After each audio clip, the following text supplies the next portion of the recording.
4월의 어느 화창한 일요일 오후, 김진모 씨 부부는 다급한 전화 한 통을 받게 됩니다. 경기도의 한 병원으로 빨리 오라는 장모님의 전화였습니다. 처남이 뭘 잘못 먹어서 쓰러졌다고 했습니다. 그런데 응급실에 의식도 없이 인공호흡기를 하고 있었습니다. 대체 뭘 잘못 먹었길래 그렇게 심각한 상태가 된 걸까요? 중대장 말로는 만두 같은 냉동식품을 먹었는데 그게 목에 걸려서 갑자기 쓰러졌다는 거였죠.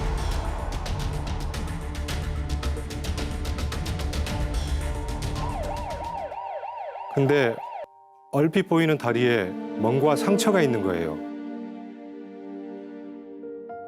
혹시 맞은 거 아니냐고 그랬더니 그날 부대에서 응급처치 교육 훈련이 있었는데 그때 생긴 멍인 것 같다는 거예요. 처남 승주 씨는 의무대에 근무하고 있었어요. 학교로 치면 보건실 같은 그런 곳이죠. 호스피스 간호사가 꾸민 아이였어요. 일부러 의무병을 지원한 거고요. 좀 이상했지만 훈련 중에 생긴 멍이라니까 그런 거보다 했습니다.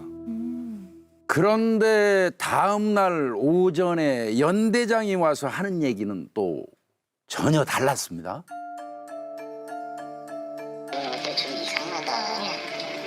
미식에서 그렇게 열심히 하고 그 조사를 하고 있었는데 어제 지금 내역에서 말씀하신 그런 내용이 있다고. 이거 맞아, 이거 맞다. 네. 아니, 어떻게 살려내실 거예요? 어떻게 살려내실 거예요, 지금? 네. 일단은 고정하시고. 아, 이게 고정할 일이에요, 지금? 아니, 군대 들어간 지 2달밖에 안 된 애를 이렇게 만들면 어떡해! 한마디로 군대 내에서 폭행이 있었다는 거네요. 당시 군 측 얘기로는 처남과 냉동식품을 함께 먹던 선임 4명이 30분 정도 폭행을 했다는 거예요. 그런데 음식을 먹고 있었잖아요. 폭행을 당할 때 우연히 음식이 기도를 막은 것 같다는 거죠. 그런데 승주 씨의 상태는 점점 악화가 되었고 결국 병원에 실려온 지 이틀 만인 이날 오후 4시 30분경 사망했습니다. 기가 막히다. 처남이 사망한 직후 잠깐 들어가서 확인할 수 있는 시간이 있었는데 혹시 몰라서 우선 사진부터 찍었습니다. 뭐야? 아이고야. 너무 이상한데요? 이게 말이 돼요? 온 몸이 지금 멍으로 뒤덮여 있는 거 아닌가요? 가슴하고 옆구리 쪽 멍이 특히 심하더라고요. 도저히 음식을 먹다 죽었다고는 생각되지 않았습니다. 심폐소생술하면서 아마 이것도 아마 골절되면서 지금 근데 심폐소생술을 해도 이렇게 멍이 들까요? 예, 복부까지요? 그러니까 이 멍이 내려오는 거지. 심폐소생술을 하다가 가슴에 멍이 아래로 내려왔다는 식으로 설명을 하고 있는데 심폐소생술로 발생할 건 아니고요. 젊은이한테는 저렇게 내려온다는 표현을 쓸 수가 없어요. 부검 결과는 어땠나요? 군의 발표에 따르면 사인은 기도폐색성 질식사였습니다. 공기가 지나가는 기도가 폐쇄가 돼서 사망했다는 건데요. 폭행은 있었다고 인정은 했어요. 그런데 직접적인 사인은 아니다. 만두를 먹다가 음식물이 기도를 막아서 사망을 했다. 이렇게 결론을 내렸습니다. 아이고야. 그렇게 시간을 보낸 지 4개월가량이 지난 어느 날 유가족들은 TV에서 놀라운 뉴스를 보게 됩니다. 단순 폭행이 아니라 상상을 뛰어넘는 가혹행위가 있었던 것으로 드러났습니다. 못 참으면 임병장, 참으면 윤일병.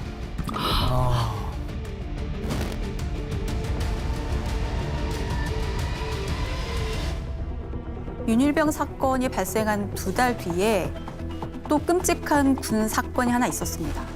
최전방에서 제대를 앞둔 말년 병장이 총기를 난사해서 부대원 5명이 사망했던 사건입니다. 그 사건을 취재할 때 제대를 앞둔 시점인데 왜 이제 와서 그랬을까라는 게 궁금했었죠. 취재를 하다 보니까 그 사이에 이 가해 병사가 부대원들 사이에서 지속적으로 괴롭힘과 따돌림을 당했다는 사실을 알게 됐고요. 2가지 생각이 들었어요. 군 안에 알려지지 않은 인권유린 행위들이 더 있을 수 있겠다. 그리고 한 가지 또 충격적인 얘기를 들었습니다. 죽을 때까지 찍소리도 못하고 맞다 죽은 억울한 병사도 있다라는 얘기를 제가 들었던 거죠. 건장한 청년이 떡도 아니고 만두를 먹다가 질식했다? 그리고 옆에 있던 병사들은 의료에 대한 기초 지식이 있는 의무병들이었는데 죽음에 이르게 했다? 뭔가 계속 찜찜하죠. 이상해요. 그래서 부검 감정서와 의무 기록지였었죠. 내가 무슨 일을 당했는지 몸으로 말해주는 거잖아요. 법의학자 리스트를 쭉 적어놓고요. 제가 취재한 기록들을 다 싸들고 그 교수님을 찾아갔습니다. 10년 전인데 아직도 생생하게 기억나요. 안타까운 표정을 지으면서도 명확하게 말씀을 하셨습니다. 이건 맞아 죽은 겁니다. 그래서 저희가 그날 KBS 단독 보도를 할 수 있었던 겁니다. 교수님이셨군요. 엄청난 폭행이 있었다라고 과학적으로 입증하는 데는 큰 무리가 없다고 생각했습니다. 굉장히 많은 손상이 있었는데 오른쪽 갈비뼈 5번에서 10번, 또 왼쪽의 갈비뼈 3번째에서 10번째, 그리고 이제 왼쪽에 뒤쪽에 12번째까지 갈비뼈가 골절이 있는 거죠. 특히 왼쪽에 12번째 갈비뼈 뒤쪽 골절이 있었는데요. 이게 골절이 되는 바람에 비장을 찌르면서 비장이 파열돼요. 어떤 심폐소생술도 비장이 파열되는 그건 할 수가 없어요. 또 한 가지 주목해야 될 게 멍이라는 거는 혈관이 파열되는 거예요. 근데 아주 넓은 곳에 다 출혈이 보이는 거예요. 파열된 거예요. 마치 칼에 찔린 것처럼 출혈이 나서 사망한 것. 얼마나 아팠을까. 이게 이른바 속발성 쇼크 또는 외상성 쇼크 이렇게 부르게 됩니다. 심장까지 멈추는 거예요? 그렇습니다. 혈액이 모자르니까요. 실제로 이 윤일병은 병원에 처음 데려갔을 때도 수혈을 받을 정도였어요. 의무기록지를 보시면 크레아티닌 키나제 수치가 보통 200 이하여야 되거든요, 수치가. 근데 2534예요. 10배가 넘죠. 이거는 뭐 근육이 괴사가 됐다라는 거예요. 그래서 콩팥이 망가지게 됩니다. 그래서 흔히 얘기하는 맞아 죽었다. 그럼 이렇게 질식사로 부검 결과가 나왔던 건 왜 그랬을까요? 처음에 의사가 기도 확보를 하려고 입안을 봤더니 음식물이 있는 거예요. 근데 사실 의식을 잃거나 윤일병처럼 전신 상태가 안 좋아서 사망에 이를 정도면 근육이 이완이 돼요. 그렇게 되면 CPR을 하는 과정에서 위 내용물이 역류할 수 있어요. 네. 이걸 가지고 기도폐색 질식사라고 이렇게 판단을 한 건데 사실은 질식사라고 판단해서는 안 됩니다. 가해자들은 심폐소생술을 하면서 윤일병을 병원으로 이송을 했습니다. 그런데 그 와중에도 자기들끼리 범죄를 은폐를 합니다. 의무대에 남은 가해자 한 명은 윤일병의 수첩을 폐기했고 음식을 먹다가 갑자기 의식을 잃었다는 걸로 전부 말을 맞춘 거죠. 사람이 죽었는데 거짓말로 덮을 생각만 하고 있다니 정말 역겹네요. 처남이 사망하기 전 4월 7일 낮 2시에 사건 현장인 의무대에 입원 중이던 병사, 즉 핵심 목격자의 진술을 받았습니다. 그리고 가해자 한 명의 구체적인 자백이 나온 게 그날 밤 9시였고요. 따라서 군은 이미 처남이 사망한 직후 사건의 전모를 알고 있었습니다. 그런데도 KBS에서 뉴스로 보도하기 전까지 넉 달 동안 우발적인 폭행으로 몰아간 거죠. 사실 사인은 범죄 유형과도 직결되는 맞아요. 문제거든요. 사인이 질식사로 되어 있으면은 이게 살인의 고의가 없다라고 봐서 결국에는 폭행과 사망 사이 인과관계를 맞아요. 인정하기가 어렵게 돼가지고 살인죄로 기소하기는 무리가 있어요. 근데 결국 군검찰은 이병장 포함 가해자들을 모두 상해치사, 그러니까 상해를 한 건 맞는데 죽은 것은 실수이고 거기에 대해 고의가 없었다. 피해자가 지속적인 폭행을 당해 사망했다면 상해치사가 아닌 살인으로 봐야죠. 그래서 공소장 변경을 요청했지만 군 당국에서는 결국 받아들이지 않았습니다. 그런데 다행히도 군 내부에 양심을 가진 사람이 있었습니다. 너 어디까지 알고 있냐? 승주가 냉동식품 먹다가 갑자기 쓰러져서 병원으로 후송받다고 들었습니다. 사실 그게 아니야. 우리 의무병들이 승주를 수차례 폭행하다가 냉동식품이 모관으로 넘어가 기도를 막은 거야. 근데 승주가 몸을 떨고 오줌을 지리는 거지. 평소와 다른 특이한 상황인데도 이상희 병장이 꾀부리지 마라. 이 새끼 군기 빠졌네라면서 또 수차례 폭행했다? 와, 이게 스모킹 건 아닌가요? 아까 헌병대에서 수사관이 왔었는데 우리는 승주가 냉동식품을 먹다가 쓰러졌다고 거짓으로 진술했어. 의무병들까지는 다 입을 맞췄고 단순 사고로 처리될 것 같아. 너만 알고 있어. 그냥 윤승주 안 깨어났으면 좋겠다. 그냥 죽어버렸으면 좋겠다. 야, 이거는 어떻게 이런 말 할 수가 있는 건가요? 지상병으로부터 이 말을 들은 김상병 같은 경우 이제 고민을 엄청 하기 시작하죠. 그리고는 결국 윤일병이 사경을 헤매던 그날 밤 10시경에 상관한테 지상병이 자신한테 했던 그런 얘기에 대해서 제보를 합니다. 제일 고마운 분이 이분이에요. 이분의 제보 덕분에 국방부의 벽을 처음 넘을 수 있었던 거니까요. 구타 및 가혹 행위로 윤모 상명이 유명을 달리한 사건에 대해 국민 여러분께 큰 충격과 심려를 끼쳐 깊은 사과의 말씀을 올립니다. 이미 징계 조치한 16명에 추가하여 제28사단장을 보직 해임하고 징계위원회에 회부하겠습니다. 4명이 분리배부 해가지고 온 냉동식품을 갖다가 승주 입에다 물리고 먹는 상태에서 평소 승주 말투가 좀 딱딱하다는 이유로 말을 해보라고 한 뒤 승주가 말을 하지 못하자 주먹으로 얼굴, 가슴 입에 물려놓은 상태에서. 이건 유린 아닙니까? 이거는 군에서 이런 일이 일어납니까? 아직도? 2014년에도? 윤승주 일병이 자대 배치를 받고 의무대 생활을 정식으로 시작한 건 3월 3일이에요. 그런데 윤일병은 그때부터 거의 하루도 빼놓지 않고 폭행과 가혹행위를 당해온 것으로 밝혀졌습니다. 무려 35일 동안이요. 뭘 물어보면 대답이 느리고 일을 못해서 뭐 말이 어눌해서 말귀를 잘 못 알아들어서 뭐 이유는 뭐 수도 없이 다양했습니다. 그냥 왜 대답 못해? 왜 빨리 안 하냐고? 내가? 안 돼, 지금. 네. 이제, 야, 8천. 좀 할수록. 그래서 할타가 좀 먹었어? 예, 먹었어? 예, 먹었어. 잠깐, 할타 먹었어. 야, 한 대, 두 대, 세 대, 네 대 때리고, 이쪽으로 해가지고, 엉덩이를 바로 밀어서 쓰러졌어. 아, 저게? 춤. 이게 누가? 제가 춤 추라했어요. 춤을, 무슨 춤추라고 했어? 이렇게 막 춤추라고 했어. 네? 그 다음에 춤을 힘이 빠져서 했는지 안 추고 가만히 춤을 살려주십시오라고 말했습니다. 윤일병이 죽기 전에 살려달라라는 말을 했었습니다.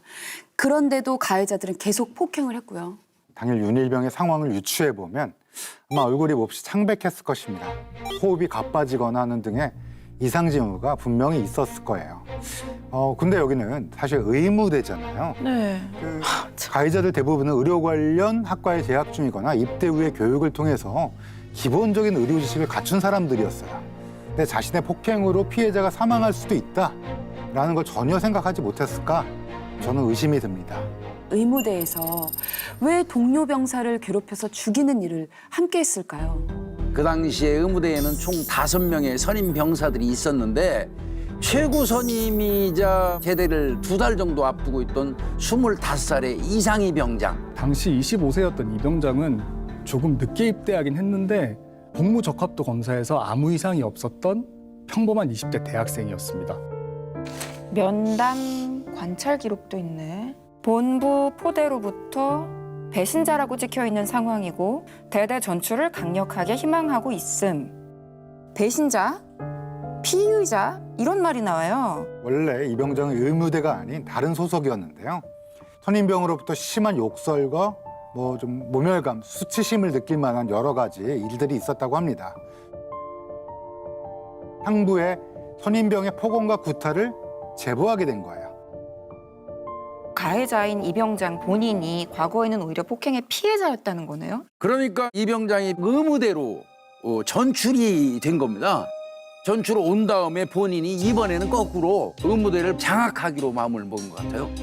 이 병장은 항상 자신의 아버지가 유명한 조폭 출신이다라고 말을 하곤 했답니다. 후임병들에게 내 말 잘 안 들으면 네 아버지 사업 망하게 하겠다. 네 어머니 성으로 팔아버리겠다. 라는 말을 하면서 협박을 했다는 거예요. 이것 때문에 아무래도 구인들은 겁을 먹을 수밖에 없었던 거죠.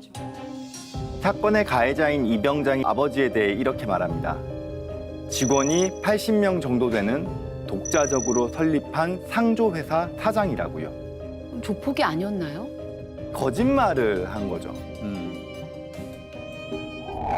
집을 나가 10년간 연락이 두절된 아버지. 이게 진실인 거죠. 이전 부대에서 가혹행위를 당했으니 이제는 더 강력한 협박용 방패막이가 필요했던 겁니다. 이병장은 열등감과 자격지심으로 자신과 타인을 끊임없이 비교하면서 자신보다 강한 사람 앞에서는 비굴하게 나약해지고 자신보다 약한 사람 앞에서는 허세에 쩌든 폭군이 되어버립니다. 윤일병은 간호대학을 다니다가 입대했기 때문에 부대원 중에서는 의무대에 가장 적합한 인물이었을 겁니다. 이병장 입장에서는 이런 부분이 자신의 열등감을 더욱 자극하면서 윤일병이 폭행의 타겟이 되어버린 것으로 보이죠. 그리고 같이 고립된 다른 사람들에게도 전염됩니다. 결국 그 안에 있는 구성원들은 점점 폭력에 둔감해져 버립니다. 정신의학에서는 이 공유정신증이라고 부릅니다. 윤일병을 구해줄 사람은 아무도 없었던 거네요.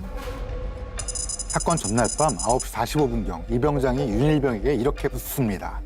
아, 야, 이제까지 내가 해준 얘기 중에서 가장 감명 깊은 게 뭐냐? 윤일병은 곰곰이 생각하다가 이렇게 답합니다. 이병장님 아버지가 조폭이었다는 게 굉장히 인상적이었습니다. 그런데 윤일병의 이 대답이 방아쇠 역할을 한 것 같습니다. 지가 감명 깊은 이야기 하나 해보라니까 옛날에 우리 아버지 젊었을 때 뭐 깡패하고 그게 감명 깊냐고. 야, 그게 감명 깊으면 우리 아버지는 조폭이고 너네 엄마랑 너네 누나는 X나 그럼? 이병장은 이때부터 아주 미친 듯이 윤일병을 폭행하기 시작했다고 합니다. 마구 소리를 지르면서 승주의 복부 등을 10여 차례 이상 가격해요. 속옷도 다 찢어서 다 벗겨내요.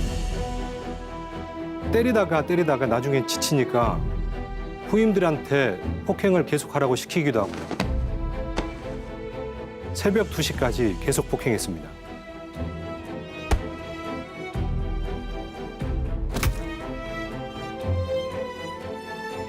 사람이 이거를 견딜 수가 있나요? 이병장은 그러고도 분이 안 풀렸는지 윤일병을 그날 잠을 잘 수 없게 만들었어요. 그렇게 아침 7시가 됐는데 사람이니까 앉아있다가도 깜빡 졸을 거 아니에요.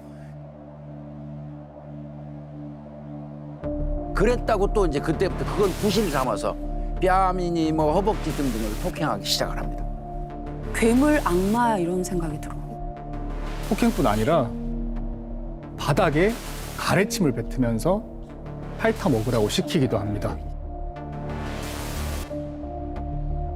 심지어 윤일병의 성기에 파스 성분의 약을 바르기도 해요. 미쳤다. 미치네 이거 진짜. 근데 부모님이 제일 가슴 아파하시는 거는 밥도 안 먹였다는 거예요. 어떡해.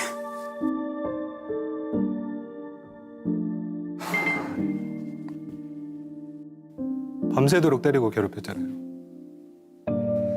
근데 처남이 체구가 굉장히 말랐어요. 왜소하고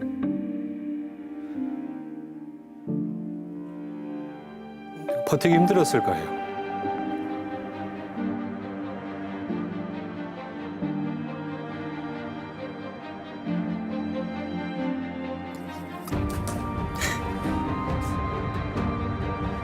그리고 이제 문제의 그 냉동식품이 등장을 합니다.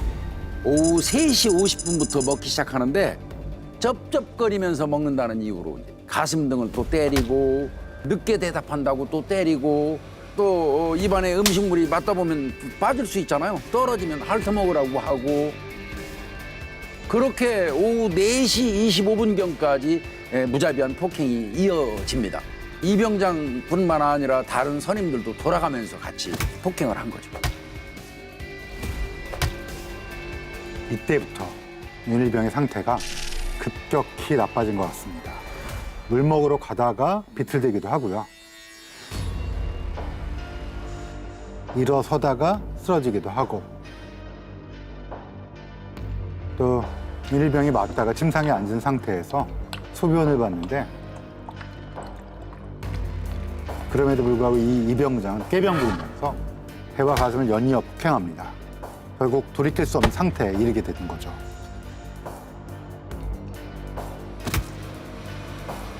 정말 지옥 그 자체였네요. 재판 과정에서 가해자들 혹은 군 관계자들이 잘못을 인정을 했나요? 재판이 진행되는 그 초반에 장모님께 대대장은 용서는 자신을 위한 힐링입니다라는 문자를 보냈습니다. 뭐라고? 용서는 자신을 위한 힐링입니다. 진짜 미쳐버리겠네. 그리고 가해자들은 최후 진술할 때는 울면서 잘못했다고 빌었는데 선고가 있고 나서는 바로 항소했습니다. 기가 막히네요. 네. 이런 상황 속에서 오히려 가해자 쪽 변호사가 주범인 이병장의 살인죄 적용을 주장하는 희한한 상황이 벌어집니다. 윤일병에 대한 그 폭행의 양상이 사망 전날부터 생명에 지장을 줄 수 있는 가슴과 복부에 폭행이 집중된 것으로 보아서 이병장에게는 살인에 대한 미필적 고의가 있다는 생각이 든다. 이렇게 주장한 겁니다. 공소장을 낭독을 할 때 장모님이 꺽꺽 우시는 걸 보고 마음속으로 결심을 하셨대요. 그래서 고민하시다가 인권단체를 통해서 저희가 수사 기록을 볼 수 있게 해주셨습니다. 이런 일이 두 번 다시 생기면 안 되겠다. 진실을 알리는 것이 옳겠다라고 하셨다고 합니다. 그래서 군 검찰에서 기소 내용을 바꿉니다. 기도폐색 질식사 4인을 그렇게 기소를 했다가 지속적 폭행 및 가혹행위로 인한 속발성 쇼크로 사망 원인도 바꾸고 공소사실도 살인죄를 적용하게 됩니다. 본인 최초 수사와 기소 과정이 잘못됐음을 스스로 인정한 셈이죠. 그리고 이제 이 주범인 이병장에게 징역 40년을, 나머지 공범들에게는 5년에서 7년형 각각 선고하게 됩니다. 처남 승주를 죽음에 이르게 한 가해자들은 정당하게 처벌할 수 있어서 정말 다행이라고 생각은 합니다. 그런데 그 죽음을 더 억울하게 만들었던 그 사람들, 또 그 조직엔 그 어떤 책임도 물을 수가 없었어요. 그게 제가 10년이 지난 지금도 이 사건을 내려놓지 못하는 이유인 것 같습니다. 승주야, 지켜주지 못해서 미안하다. 네가 세상에서 어떤 존재인지 알아? 걸레만도 못한 야 버러지 같은 알아? 어떻게 사람이 사람한테 이럴 수가 있죠? 밥도 종이컵으로 이틀에 한 번만 줬다고 합니다. 이건 사람 사육하는 것 같은데요? 숨 쉴 수 없을 정도로 코와 입에 뜨거운 물을 뿌려대는. 이 사람들 다 괴물 아니에요? 토치로 스위시 머리카락에 불을 붙이기도 하고요. 테이프로 온몸을 칭칭 감아서 성추행을 하기도 했고요. 이거 정말. 이 베란다는 완전 고문실이었고요. 벗어날 수 없는 지옥이었던 셈이네요. 형사 경력 30년간 절대 잊히지 않는 사건이었습니다. 지금 생각해도 믿기지 않는 그들의 이야기를 해보려 합니다.